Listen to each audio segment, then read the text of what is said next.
60 65 70 سال کی بڑھیا ایسا ہی برقع اوڑھ کے چہرہ چھپا کے جا رہی تھی دھیرے دھیرے. بھائی بڈھی تھی وہ دھیرے دھیرے چل رہی تھی. تو ایک لڑکا اس کا پیچھا کرنے لگا.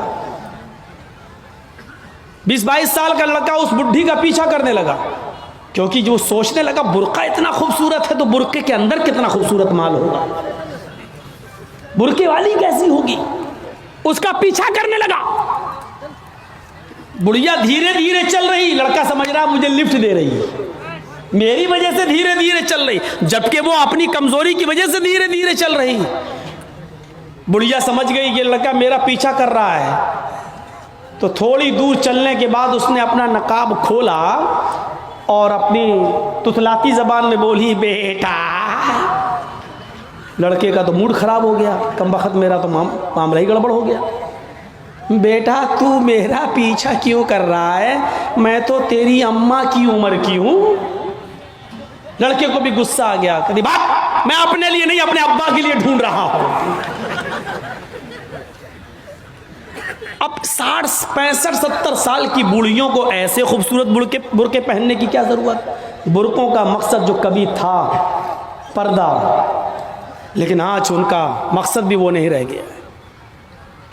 اللہ کے نبی کے زمانے میں ایک صحابی اللہ کے نبی کے پاس آتی ہیں, مسند احمد کی صحیح روایت, جن کی چادر کپڑے سے نیچے, ٹخنے سے نیچے, چپل سے نیچے زمین کی مٹی اڑاتی ہوئی آتی اور کہتی اللہ کے رسول میں اس چادر کو اوڑھ کر نماز پڑھنے جاتی ہوں.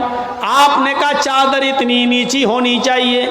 اس نے کہا اللہ کے نبی کبھی کبھی زمین پر پیشاب و پائخانہ پڑا ہوتا ہے, گندگی پڑی ہوتی ہے, تو کیا میں تھوڑی سی اوپر کر کے پائخانہ گندگی کو کراس کر کے آگے نکل جاؤں.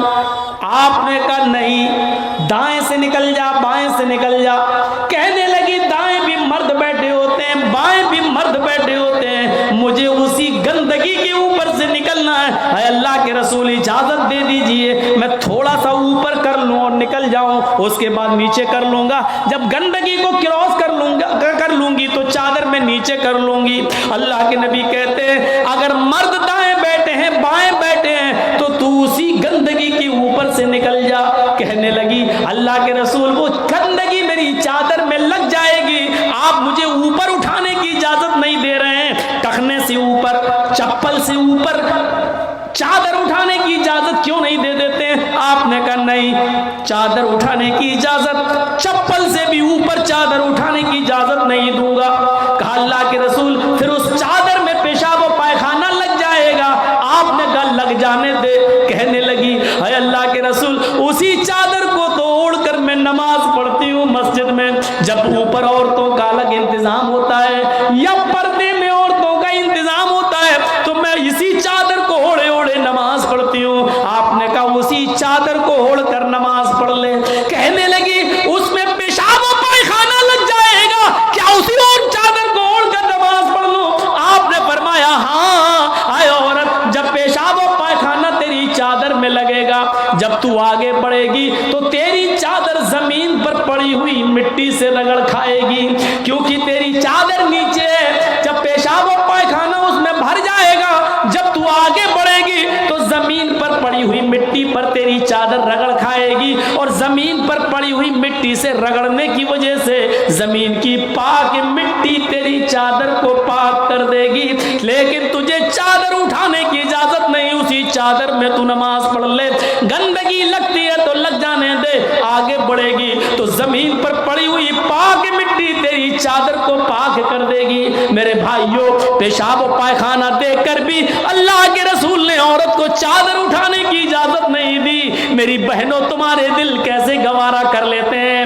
جلسوں میں بھی چوڑیاں خریدنے کے لیے, بیلونز خریدنے کے لیے, جلیبیاں خریدنے کے لیے تم کس طریقے سے لیڈیز پنڈال سے نکل کر تم بازاروں میں گھوم لیتی ہو. شرم آنی چاہیے. تمہارے کلیجے اور تمہارے دل کیسے گوارا کر لیتے ہیں کہ لڑکے اور لڑکیاں ایک جگہ شاپنگ کریں, دکانداری کریں, خریداری کریں. یہ تمہارے کلیجے تمہارے ضمیر کیسے گوارا کر لیتے ہیں. جبکہ اللہ کے نبی فرماتے ہیں لا یخلون رجل بامرأۃ الا کان ثالثہما الشیطان.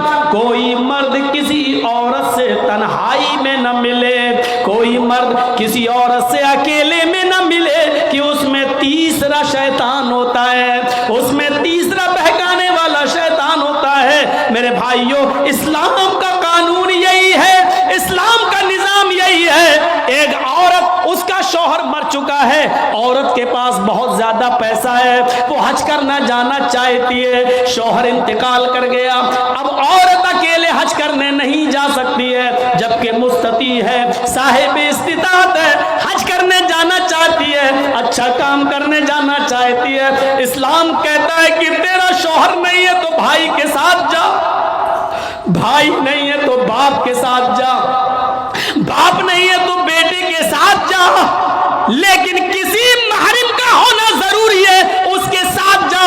چیخ کر عورت کہتی ہے کوئی نہیں ہے، میرے پاس دولت ہے۔ اللہ کے نبی کہتے ہیں پھر دولت سنبھال کر اپنے پاس رکھ، اگر تیرا بھائی نہیں ہے، بیٹا نہیں ہے، شوہر نہیں ہے، باپ نہیں ہے، کوئی محرم نہیں ہے تو تو اکیلے حج کرنے نہیں جا سکتی ہے۔ نہیں، اے اللہ کے نبی، میرا پڑوس میں بڑا اچھا نیک حاجی نمازی نیک آدمی رہتا ہے، میں اس کو بھائی بنا لیتی ہوں، چلی جاؤں۔ فرمایا نہیں نہیں، منہ بھولے بھائی کو بھائی بنا کر اس کے ساتھ تم حج کرنے نہیں جا سکتی ہو، اس لیے کہ اپنے منہ سے کسی کو بھائی بولنے سے وہ تمہارا سگا بھائی نہیں ہو جائے گا، اپنے منہ سے کسی کو بیٹا بول دینے سے وہ بیٹا نہیں ہو جائے گا۔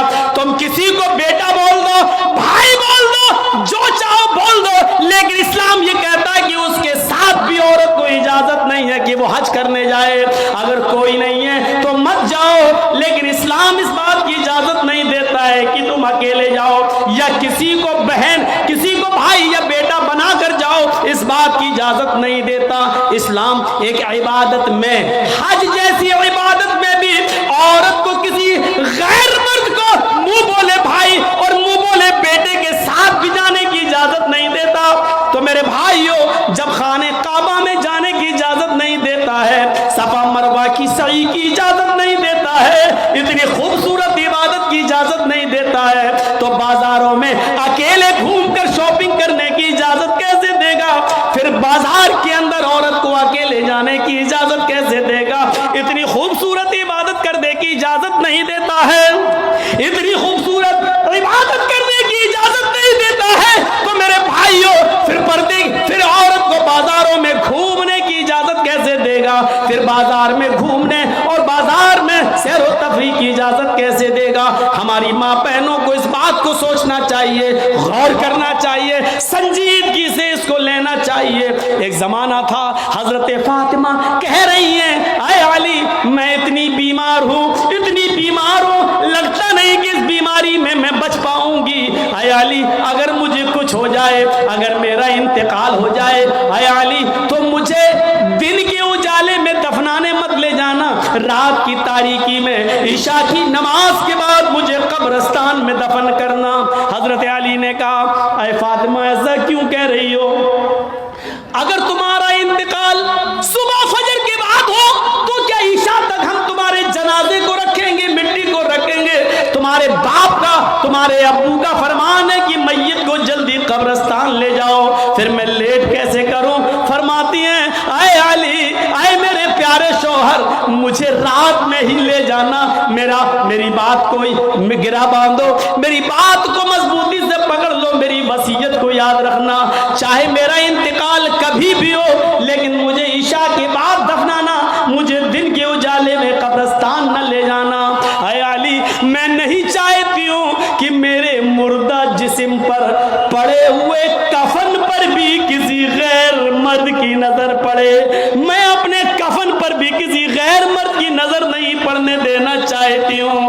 اے علی، مجھے رات میں لے جانا، دن کے اجالے میں نہیں، میں نہیں چاہتی کہ میرے کفن پر بھی کسی غیر مرد کی نظر پڑے۔ میرے بھائیوں، انتقال کے بعد نکاح جائز نہیں ہے، انتقال کے بعد شادی نہیں ہوتی ہے، لیکن انتقال کے بعد بھی اپنے جسم کو تو چھوڑو، اپنے کفن کو بھی کسی غیر مرد کو دیکھنے کی اجازت نہیں دے رہی ہیں۔ یہ تھا حضرت فاطمہ کا پردہ۔ اس پردے کی روشنی میں میری بہنوں، اپنے گریبانوں میں جھانک کر دیکھو، اپنے گریبانوں کے بٹن کھولو اور تلاش کرو ہم کہاں کھڑے ہیں، ہمارا